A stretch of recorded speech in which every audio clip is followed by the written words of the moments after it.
পৃথিবীতে অলৌকিক বলতে কোনো জিনিস আছে যা আমরা সচরাচর চোখে পড়ে না। এই ব্যক্তিটি তার নিজে প্রত্যক্ষভাবে দেখে এসেছে। দেখুন, সামনে কিছু একটা দেখা যাচ্ছে, হঠাৎই পিছনে আবার সেই অনুরূপ ছায়াটি পিছনে চলে আসছে। কিভাবে সে ভয়ে আতঙ্কিত হয়ে গেছে। সে এদিক সেদিক তাকিয়ে দেখছে, এতক্ষণ যাত্রার চোখের হঠাৎ নিমিষের মধ্যে উধাও। আমরা সিঁড়িতে কিছু একটা দেখতে পাচ্ছি। হ্যাঁ, এক জোড়া পা দেখতে পাচ্ছি।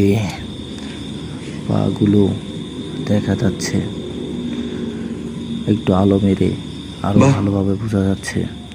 পা জোড়াগুলো ধীরে ধীরে মুভ করছে। হঠাৎ সামনে থেকে উধাও হয়ে গেল।